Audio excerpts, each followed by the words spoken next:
أرسله الله تعالى بالحق بشيرا ونذيرا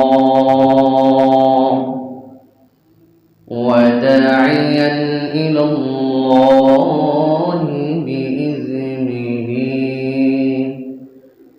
وسراجا وقمرا منيرا. فقد قال الله سبحانه وتعالى: أعوذ بالله من الشيطان الرجيم. بسم الله الرحمن الرحيم.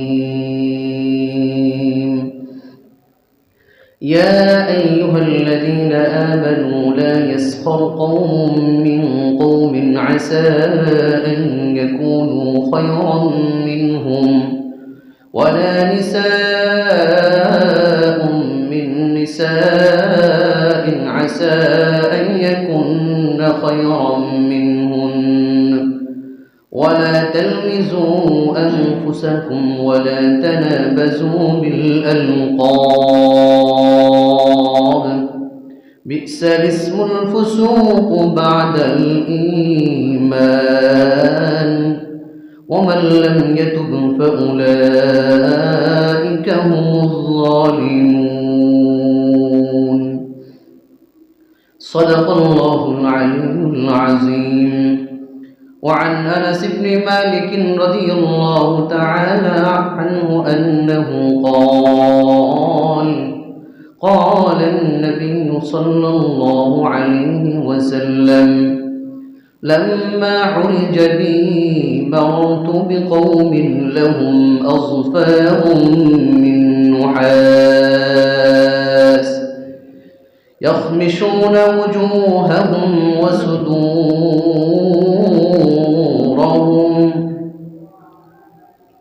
فقلت يا جبريل من هؤلاء؟ قال جبريل: هؤلاء الذين يأكلون لحوم الناس ويقعون في أعراضهم، أو كما قال النبي صلى الله عليه وسلم: سبحانك لا علم لنا إلا ما علمتنا إنك أنت العليم الحكيم.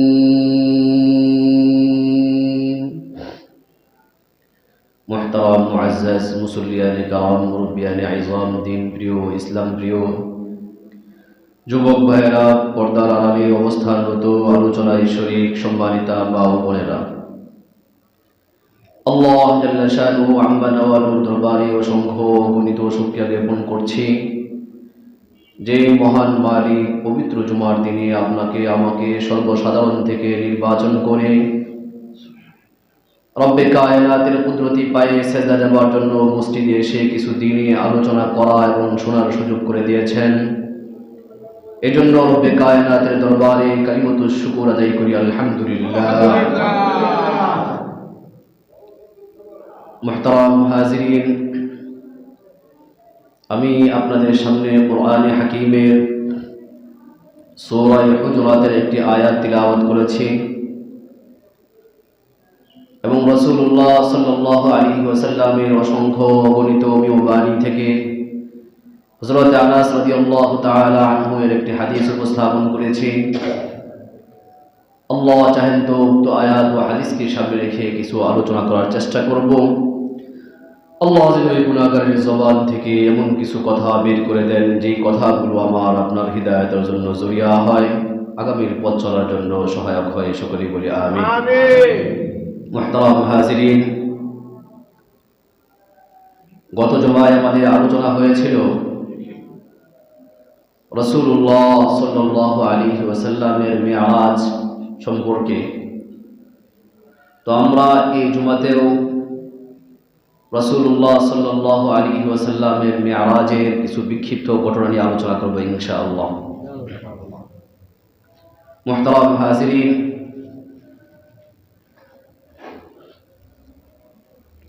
আল্লাহ পাক রব্বুল আলামিন জনাবে মুহাম্মদুর রাসূলুল্লাহ সাল্লাল্লাহু আলাইহি ওয়াসাল্লামকে এই মিরাজের মাধ্যমে যেমনইভাবে বিশ্ববাসীর কাছে সম্মানিত করেছেন, তদ্রূপভাবে মহানবী সাল্লাল্লাহু আলাইহি ওয়াসাল্লামকে এর মাধ্যমে প্রভু সান্ত্বনা দিয়েছেন আল্লাহ পাক রব্বুল আলামিন। রাসূলুল্লাহ সাল্লাল্লাহু আলাইহি ওয়াসাল্লাম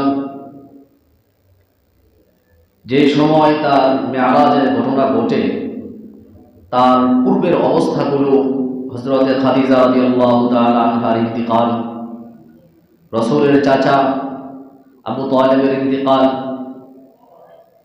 তায়েফবাসীর পক্ষ থেকে রাসূলুল্লাহ সাল্লাল্লাহু আলাইহি ওয়াসাল্লামের সিপাহীর নির্যাতন, এই সকল বিষয়গুলোকে রাসূলুল্লাহ সাল্লাল্লাহু আলাইহি ওয়াসাল্লামকে খুব পীড়া দিচ্ছিল, খুব কষ্ট দিচ্ছিল।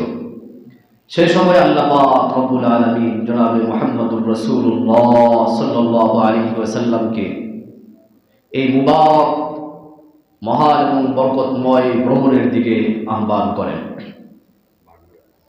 তো আল্লাহ পাক রব্বুল আলামিন জনাবে মুহাম্মদুর রাসূলুল্লাহ সাল্লাল্লাহু আলাইহি ওয়াসাল্লামকে এই ভ্রমণ করিয়েছেন। এই ভ্রমণ সম্পর্কে মুমিন মাত্রই ঈমান থাকতে হবে, বিশ্বাস থাকতে হবে, আকীদা থাকতে হবে যে রাসূলের এই ঘটনা ঘটেছে, রাসূলের এই ঘটনা ঘটেছে। বিশেষ করে যতটুকু কোরআনে হাকিমের মধ্যে এসেছে, সুবহানাল্লাযী আসরা বিআবদিহি লাইলান মিনাল মাসজিদিল হারাম ইলাল মাসজিদিল আকসা আল্লাযী বারাকনা হাওলাহু লিনুরিয়াহু মিন আয়াতিনা ইন্নাহু হুয়াস সামিউল বাসীর। সূরা বনী ইসরাঈলের মধ্যে আল্লাহ পাক মহানবী সাল্লাল্লাহু আলাইহি ওয়াসাল্লামের ইসরার কাহিনী, বাইতুল মুকাদ্দাস পর্যন্ত ভ্রমণের যে কাহিনী বলেছেন, এই কাহিনীর প্রতি, এই ঘটনার প্রতি যদি কারো বিশ্বাস না থাকে, ঈমান না থাকে এবং এই আকীদা না থাকে, তাহলে সে আর মুসলমান থাকতে পারবে না। মুসলমান তাহলে এই ঘটনা বিশ্বাস করতে হবে, কারণ হলো এটা কোরআনের বর্ণিত ঘটনা, কোরআনের। এই জন্য কেউ যদি এই ঘটনাকে অস্বীকার করে, তাহলে সে সাথে সাথে কাফের হয়ে যাবে, সাথে সাথেই কাফের হয়ে যাবে। কোরআনের আয়াতকে অস্বীকার করবে, কোরআনের আয়াতের অস্বীকার করার কারণে তার ঈমান থাকবে না। বাইতুল মুকাদ্দাস থেকে আল্লাহ পাক রব্বুল আলামিন নবী মুহাম্মদুর রাসূলুল্লাহ সাল্লাল্লাহু আলাইহি ওয়াসাল্লামকে সাত আসমানের মধ্যে যে ভ্রমণ করিয়েছিলেন, ওই ভ্রমণের প্রতি যদি কারো ঈমান না থাকে, বিশ্বাস না থাকে, আকীদা না থাকে, তাহলে সে ফাসিক হয়ে যাবে। দুনিয়ার জমিনে যে পরিমাণ বাইতুল মুকাদ্দাসের সফর, এই পরিমাণ সফরের প্রতি কেউ যদি ঈমান না রাখে, বিশ্বাস না রাখে যে রাসূলের এই ঘটনা ঘটে নাই, তাহলে সে কাফের হয়ে যাবে। এটা হলো ফিকহি মাসআলা। আর যদি বাইতুল মুকাদ্দাস থেকে সাত আসমানের ভ্রমণ সম্পর্কে ঈমান না রাখে, আকীদা না রাখে যে আল্লাহর রাসূলের এই ঘটনা ঘটেছে, তাহলে সে ফাসিক হয়ে যাবে। কারণ তো আল্লাহ পাক রব্বুল আলামিন নবী মুহাম্মদুর রাসূলুল্লাহ সাল্লাল্লাহু আলাইহি ওয়াসাল্লামকে এই ভ্রমণের মধ্যে বিভিন্ন ঘটনা দেখিয়েছেন, বিভিন্ন জায়গায় বিভিন্ন অবস্থায় হয়েছে। পয়গম্বর সাল্লাল্লাহু আলাইহি ওয়াসাল্লাম হযরত জিবরাইল আমিনের মাধ্যমে যখন এই সফরে চলতেছিল, হঠাৎ করে পয়গম্বর দেখতে পেলেন এমন একটা সম্প্রদায়, এমন এক সম্প্রদায়ের পাশ দিয়ে পয়গম্বর যাচ্ছিলেন যাদের নৌকগুলো ছিল তামার নৌক। হযরত আনাস ইবনে মালিক রাদিয়াল্লাহু তাআলা আনহু বলেন, নবী মুহাম্মদুর রাসূলুল্লাহ সাল্লাল্লাহু আলাইহি ওয়াসাল্লাম বলে, লাম্মা উরিজা বি মাররতু বিকওমিন, আমাকে যখন মেরাজের সফরে নেওয়া হলো, মেরাজের সফরে যাওয়ার পরে এমন এক সম্প্রদায়ের পাশ দিয়ে আমি অতিক্রম করতেছিলাম, মাররতু বিকৌমিন লাহুম আযফারুম মিন নুহাস, তাদের নখগুলো ছিল তামার নখ। কিসের নখ? তামার, অনেক বড় বড় নখ। ইয়াখমিশুনা ওয়ুজুহাহুম ওয়া সুদুরহুম, তারা তাদের নখগুলো দ্বারা তাদের চেহারাকে তারা আশ্রাচ্ছিল, খামসাচ্ছিল। পয়গম্বর সাল্লাল্লাহু আলাইহি ওয়াসাল্লাম জিবরাইলকে জিজ্ঞাসা করে, জিবরাইল, এরা কারা? এরা কেন এমন করতেছে? দেখতে তো খুব বিভৎস মনে হচ্ছে, দেখতে তো খুব তাদেরকে ভালো লাগতেছে না। এরা কারা জিবরাইল? জিবরাইল আমি উত্তর দেই, নবী, এরা হলো ওই সমস্ত লোক, হুমুল্লাযীনা ইয়াকুলুনা লুহুমান নাস, হুমুল্লাযীনা ইয়াকুলুনা লুহুমান নাস, তারা হলো ওই সমস্ত ব্যক্তি যারা দুনিয়ার জমিনে, দুনিয়ার জীবনে মানুষের গোশত খাইতো। মানুষের গোশত মানুষ খায়নি, তাহলে কি বোঝাইছে এই জায়গায়? অন্য বর্ণনায় এসেছে আল্লাহর নবী সাল্লাল্লাহু আলাইহি ওয়াসাল্লাম বলেন, তারা দুনিয়ার জমিনের মধ্যে একে অন্যের গীবত করত। কি করত? গীবত করত, দুশ্চর্চা করত, নিন্দা করত। ওয়ায়াকাউনা ফি আরাযিহিম, মানুষের সম্মান এবং মানুষের ইজ্জত নিয়ে তারা সিনেমিনি খেলতো। ইবারতের মধ্যে আসছে, পয়গম্বর বলেন, তারা মানুষের সম্মান লুটতো, মানুষের সম্মান লুটতো, রাজ করত। যার সম্মান আছে তার সম্মান নিয়ে সিনেমিনি খেলতো। পয়গম্বর সাল্লাল্লাহু আলাইহি ওয়াসাল্লাম জাহান্নাম প্রদর্শনের আগে আল্লাহর নবী বলেন যে, যাকারা মালিকান খাজিনা জাহান্নাম, জাহান্নামের দরওয়াজায় যাওয়ার পরে আমি নবী মুহাম্মদুর রাসূলুল্লাহ সাল্লাল্লাহু আলাইহি ওয়াসাল্লামকে আল্লাহ পাক রব্বুল আলামিন জাহান্নামের প্রধান রক্ষী মালিক যে ফেরেশতা, ওই মালিক ফেরেশতার সাথে আমার কথোপকথন হয়েছে, আমার কথা হয়েছে। এরপরে পয়গম্বর বলেন, আমি ওয়াজাকারাদ দাজ্জাল, সেখানে আমি দাজ্জালকেও দেখেছি। এরপরে পয়গম্বরের ঘটনা পয়গম্বর বলে, আমি যখন দেখলাম এমন এক সম্প্রদায়, যেই সম্প্রদায় তাদের হাতের নখগুলো দ্বারা, ওই তামার নখগুলো দ্বারা তারা চেহারা আশ্রাচ্ছিল, তারা চেহারা আশ্রাচ্ছে, দেখতে খুব বিভৎস মনে হচ্ছে। এই জন্য আমি জিজ্ঞাসা করলাম, জিবরাইল, এরা কারা? এদের পরিচয় বা কি? জিবরাইল উত্তর দেয়, হুমুল্লাযীনা ইয়াকুলুনা লুহুমান নাস, এরা হলো দুনিয়ার থাকা অবস্থায়, দুনিয়ার জমিনে থাকা অবস্থায় এরা এমন এমন এমন এমন কাজ করত। তারা মানুষের সম্মানের ব্যাপারে কথা বলতো, মানুষের সম্মান লুটতরাজ করত, মানুষের সম্মান ডাকাতি করত, একে অপরের গীবত করত, মানুষের আড়ালে গিয়ে একে অপরের বদনাম করত। এই জন্য আল্লাহ পাক রব্বুল আলামিন এভাবেই তাদেরকে কিয়ামত পর্যন্ত শাস্তির মধ্যে রাখবেন। তারা তাদের চেহারাগুলো তামার নখ দ্বারা আশ্রাবে, আর চেহারা থেকে ক্ষত বিক্ষত হতে থাকবে।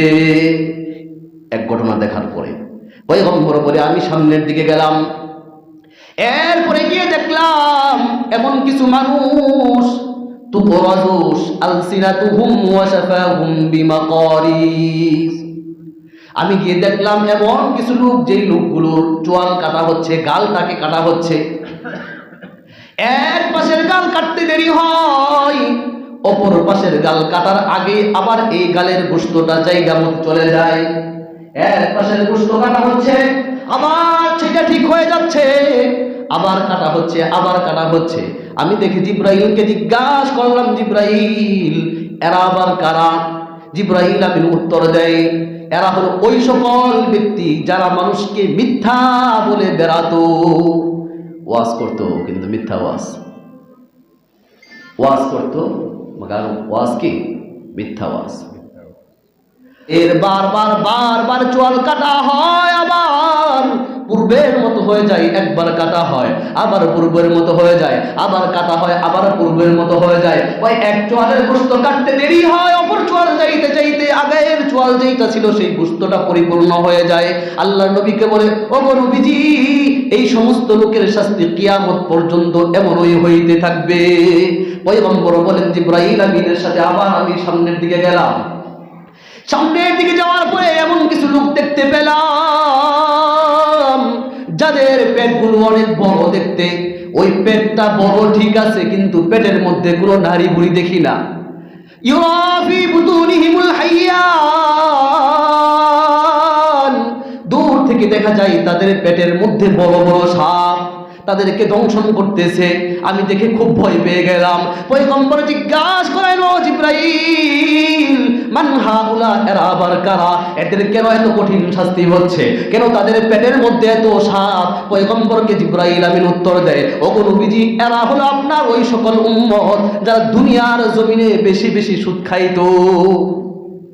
তারা দুনিয়ার জমিনে কি করতো? সুদ খাইতো। সুদ যদি হালাল হইতো তাহলে আমাদের কোনো পরিশ্রম করার দরকার ছিল না, ব্যবসা বাণিজ্যের কোনো দরকার ছিল না।